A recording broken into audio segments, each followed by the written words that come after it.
Hello, everyone. Welcome to a new segment that my friend Botond and I are starting called Bright Side Mondays. It's Botond's idea. He emailed me. He's like, look, we've just been too negative, always negative all the time. And it seems like the fans are fed up. So let's give them what they want. Let's focus on the positives. And there's so many of them. Yeah. Really, if you think about it, everything the Niners do is good. So let's start with the recent trade, the trade up to number 3. Why was it so smart, in your opinion, Botond? Wow. First of all, glad to be here as always. It's a pleasure. It's a fantastic Monday. It was a fantastic offseason so far for the 49ers. The best. I'm glad that I'm a fan of the 49ers. I wish I was a fan of the 49ers. I'm jealous.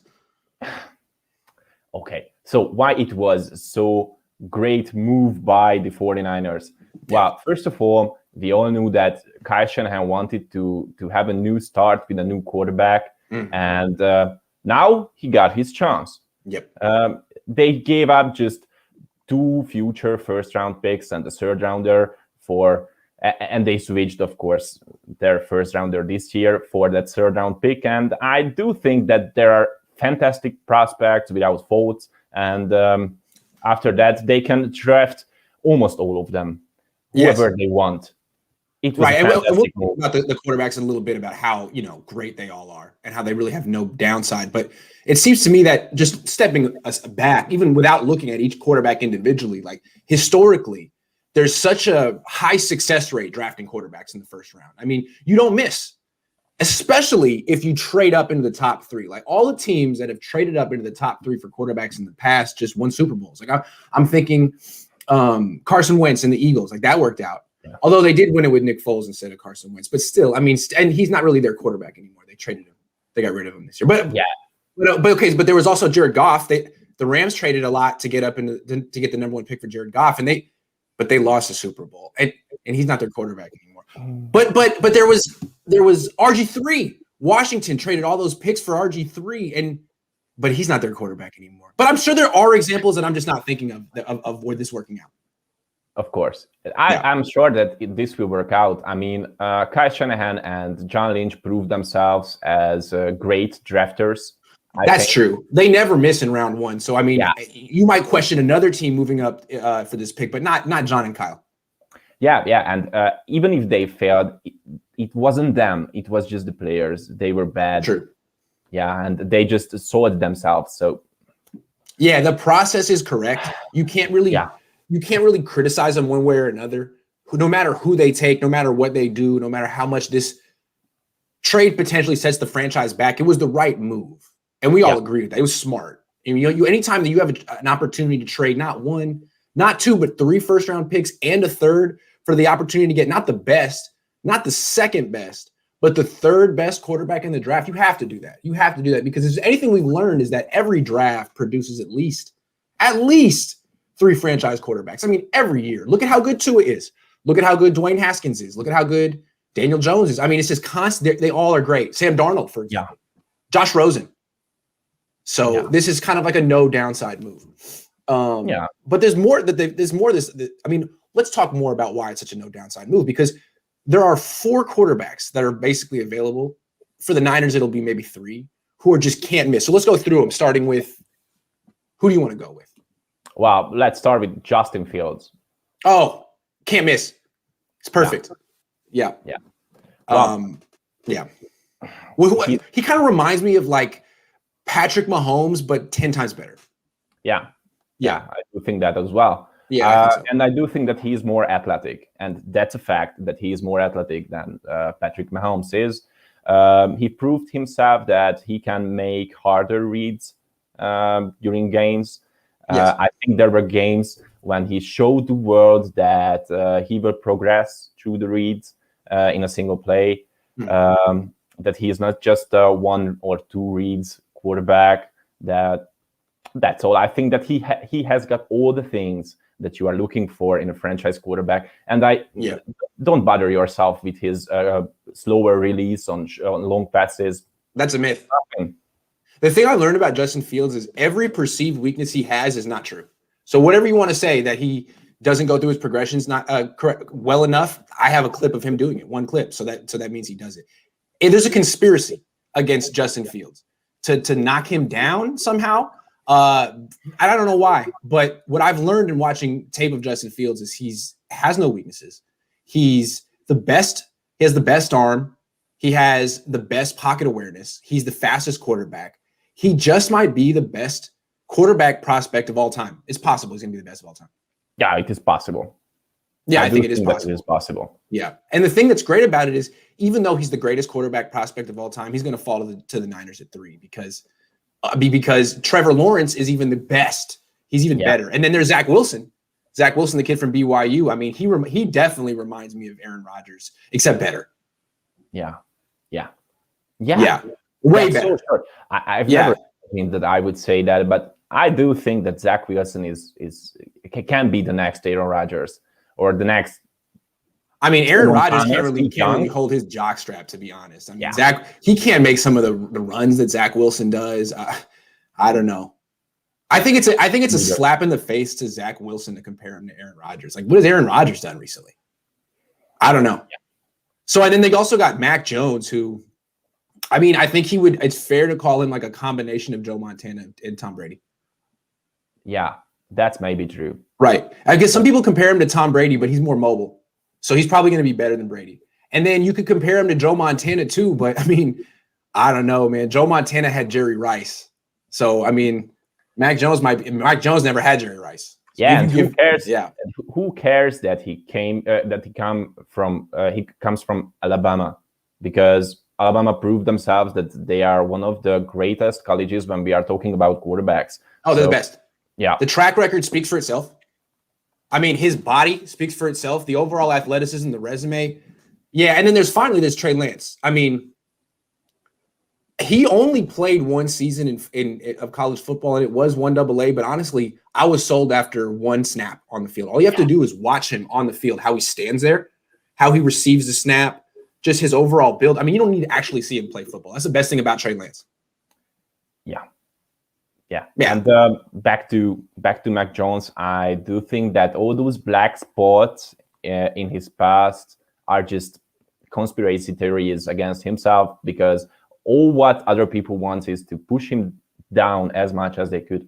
So I do think that it's personal against Mac Jones. I think a lot of people have a personal vendetta against Mac Jones. The people who criticize Justin Fields clearly have a personal vendetta against him. It's too bad, because these young men aren't just your typical quarterback prospects. They're great people with exemplary character. And I say that based on never meeting any of them and not doing my research, but I just feel it that deep down, these are great kids that deserve our praise. Yeah, of course. Yes. So the Niners are in a no-lose situation. But it gets better for them, because once they get the next greatest quarterback of all time, they can trade Jimmy Garoppolo for a first-round pick. How many teams do you think are dying to pay a first for Jimmy? Well, I do think that people shouldn't be confused about his being injury prone, because those were just unlucky things. Yeah, you can't really say that he's injury prone. It's not really fair. In fact, that's biased against him and quarterbacks who've gotten injured. You can't just say that. It's not fair. It's not fair to him. I mean, he hurt his ankle. He tore. Well, how are those related? How are you going to say that he's going to get hurt? Frankly, it disgusts me when people say that he's injury prone. I hate that. Yeah, and it was just because the O-line and because of play calling mistake against the Kansas City Chiefs before. Jimmy proved himself that he is an elite quarterback, that he can throw downfield. I think. Yeah. He can definitely throw downfield. He's more mobile than he gets credit for. Strong arm, spins it really well, and he wins. I mean, what more do you need? Nothing else, I think. And he came from the New England Patriots, from Bill Belichick. Right. Then Kyle Shanahan improved him as a quarterback. That's true. He's even better than that, yeah. Right now, that's all what you are looking for in a quarterback. Well, Niners just trading him just because Kyle Shanahan wants a fresh start with a new quarterback. I think that he wants to prove himself that he can develop quarterbacks. That's true. So it seems to me that, sure, the Niners gave up a lot to get to number 3. But what we don't realize is that the Niners, not only are they going to get 1 first-round pick for Jimmy Garoppolo, they're probably going to end up getting 3 first-round picks for Jimmy Garoppolo, because he's so good. And so now you've gotten all your draft capital back that you've given up to get this, and it all works out. There's no problem. So, yeah, I mean, that's what people don't realize, that he is the key to recouping the assets. And it's because he's that good. And it's not the Niners aren't trading up to replace Jimmy. Why would you replace Jimmy? He's great. And he's a good guy. And he's handsome. No, they're not doing that. They're trading up because they like Mac Jones that much. Mac Jones is a combination of Tom Brady and Joe Montana. Jimmy Garoppolo is just a combination of, Tom Brady and Derek Zoolander, which is good, but not quite on the same level. I get that. I understand it. But honestly, when the Niners pull off this trade and get Mac Jones, they're going to have the two best quarterbacks in the league on the same team. It's going to be like when they had Joe Montana and Steve Young, except way better. Fantastic. So it's fantastic. Yeah. That's the bad thing that could happen to the 49ers. Yeah. But but everyone's focused on like the quarterback position, like why the Niners are set and why they're going to have great, two great quarterbacks, but it kind of won't matter if they have issues on the offensive line. But at the same time, I feel like people, and I'm not going to point any fingers here, but I feel like some people have been way too critical of the 49ers offensive line, particularly, the whole thing, the whole unit. They got Trent Williams back. He's the best left tackle in the league. Yeah. And he's a leader. Plus they got Alex Mack, who isn't even 40 yet. So my question to you is, why can't this offensive line be elite? Wow. I think it's hard. It's mainly because I think these are coaching problems. I do think that these are coaching problems. But back to the topic before about Jimmy Garoppolo, I want to say that I don't want to keep it in myself, but I do think that if they draft Mac Jones and they keep Jimmy Garoppolo, they can use the Wildcat formation much more often. Right, of course. The Wildcat formation is really so good for them, yeah. Yeah, but back to the offensive line, I do think that with better coaching, they can be even better. And I do think that Alex Mack can be the greatest center in this 49ers in the 49ers history after this trade.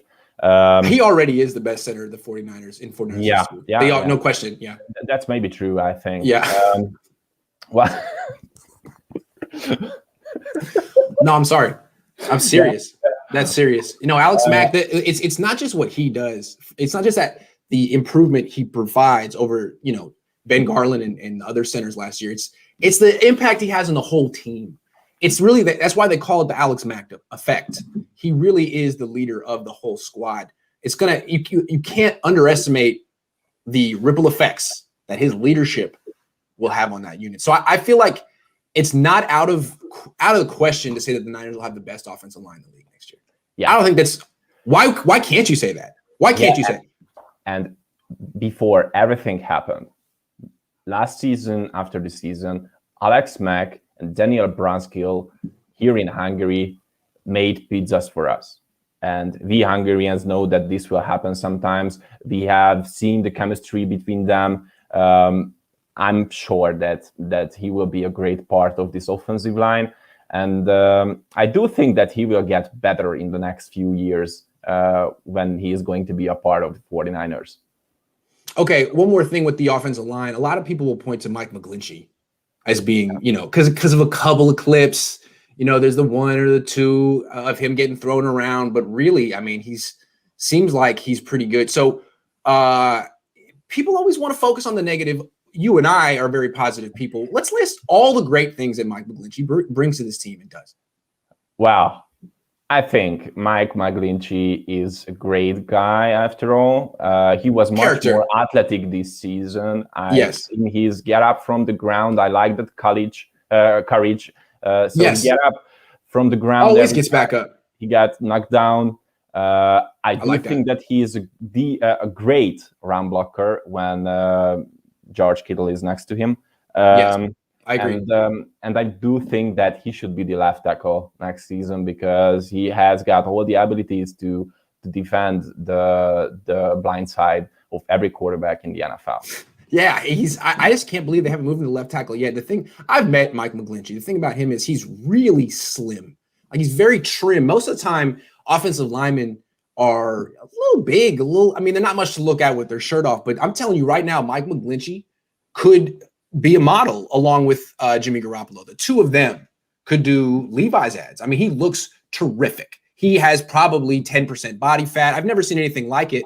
It's not usually how most offensive linemen build themselves in the NFL, but maybe Mike Mcglinchey sort of on the cusp of a new trend. The, weigh 280 pounds. I think it's forward thinking. A lot of people kind of said that it's not smart, but maybe he's really smart. Maybe he's the smartest player on the team. Have you thought of that? And I think that he proved himself that he's a true leader of this team during press conferences. Yes. I think that his aura, how he speaks about himself, how much criticism he has when he is talking about himself. Oh, constantly like, fantastic. I didn't do this well enough. This is just not my standard.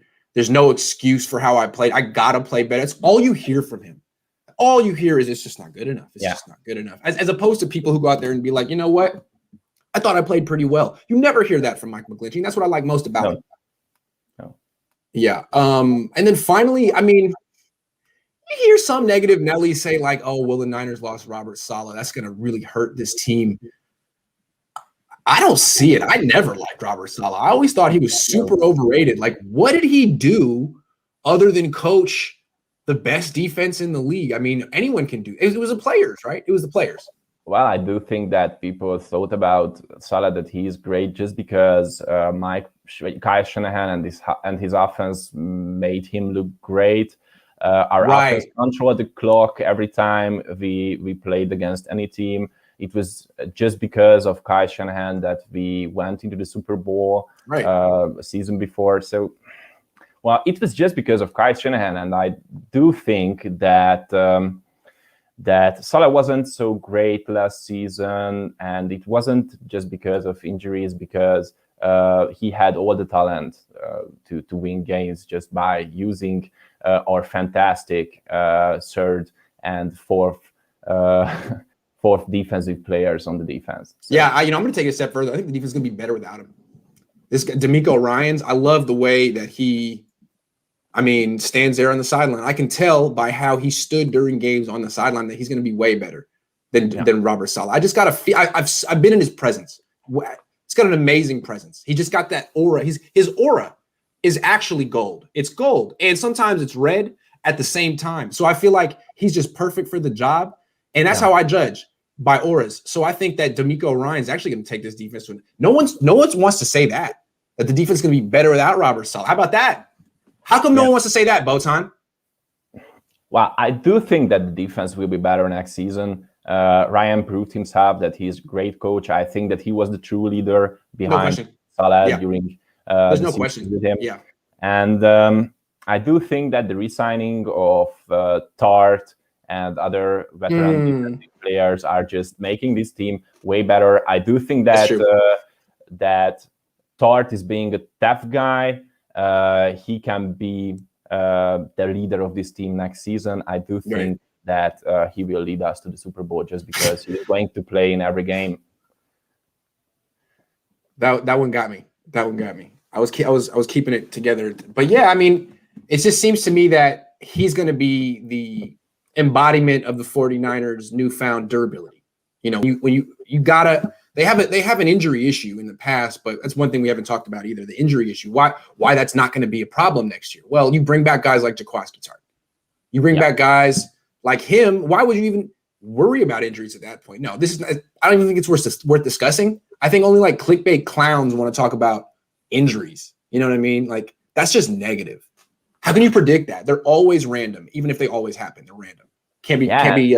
And the other guy is Jason Verrett, who was healthy in most of his career, but hey, maybe he just didn't want to play for those teams in which he was a part of of those defenses. And then I understand it because in the 49ers, everything is all right. The medical stuff is great. The training stuff is great. Last year's injury bug was just bad luck, nothing else. No, it was 100% the fault of the turf in New Jersey. Yeah. In fact, wouldn't be. I mean, maybe the NFL should look into that turf. Maybe the Niners should. I think there was a conspiracy against the Niners last year that the Niners were too good, and they somehow were led astray in terms of what cleats to wear in MetLife. They all got the wrong information, and that's why they weren't good. But this year they don't have to play in MetLife, so they're going to be the best team. Yeah. I think that's clear. Really, the only thing that ever shut them down is MetLife Stadium. Yeah. Real quick, before we get to our last topic, Ken says Fields can start day one because it's obvious that the OSU spread O teaches QBs how to read NFL defenses on every play at every snap. Super ready day one. Yeah. If there's anything we've learned from college football and Ohio State's history is that what they do is prepare quarterbacks for the pros. They're just ready to go every time. That's the thing that we were talking about. I do think that every available quarterbacks on the third pick are just day one starters. They don't need a training camp. They don't need OTAs. They have to start. A lot of people talk about 1983 as being the greatest year ever for quarterbacks. I mean, that's when John Elway, Dan Marino, Jim Kelly, all these guys came out that year. Well, I think this year's better. I mean, I think every quarterback who's going to get drafted in round one is a future Hall of Famer with no questions. So, I mean, the Niners can't lose here. Fields is definitely ready to start day one. And the fact that he went to Ohio State only helps his cause. Okay, finally, how we feel about only positive analysis in journalism. Just a minute, please. Just a minute.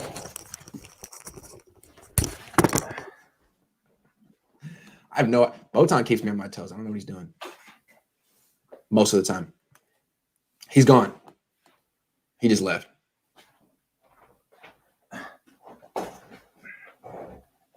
All right.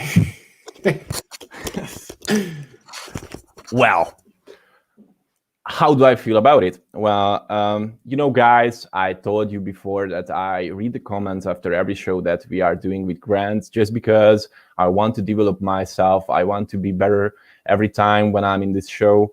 And I do think that I'm on a good way, and everybody else says that I'm improving every time I'm here. And I still want to do that. But the thing is, what I have learned in my life, that journalism isn't there because people are always want to hear good things. Here in Hungary was the part of the Soviet Union for about 45 years. And everything that I have learned about that time was that journalism was just a joke in those times. Journalists were speaking only about good things. But I have learned in my life that I have to be honest and brutally straight every time when I'm talking about anything. I can be positive. I can say bullshit every time when I'm here. I can tell you that this guy is great because of that. That guy is great because of that. But to be honest, that's not the truth. I'm always saying that why those guys are great. But if I'm telling you just the bright side of those things, I'm lying to you, basically. That's what I'm thinking. Yeah. And I feel like more and more local and more football sports analysis is just positive. Like, let's all be really happy and say that all these billionaire teams are doing the right thing and all these millionaire athletes are doing the right thing. And anytime you say, hey, they're not, you're getting in the way of big money, making big money, and they're not going to let you do that. So what stinks is it seems like a lot of journalism out here is just, 49ers.com repackaged as fan stuff. And it's like, come on, man, you don't have to take the Kool-Aid. Like, you can water it down a little bit. You don't just have to take the Kool-Aid exactly how they serve it to you. Come on. Yeah, that's all. And I do think that if people are expecting me to be always positive and saying just the good things, they just want me to lie to them. I'm not that guy who is always watching the bright side. I just want to be as realistic as I can be because that's me. Yeah. And I like what you say about how it's the death of journalism coming from a guy who lives in a country that used to be the USSR. It's serious when journalism just becomes nonstop cheerleading, and you can guarantee that Botond and I won't ever be those guys. And I think that's why 95% of you guys watch us, is because you want to hear what we really think. And that like the Niners haven't gotten to us, it's not like Jed York or John Lynch is texting me right now. But come on, Grant, please. Can you I'll give you a one-on-one if you just are a little nicer. No, that's not going to happen. Yeah, that's all. Yeah.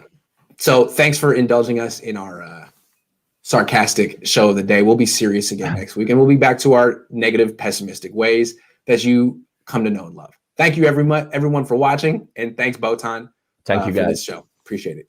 Thank you, guys.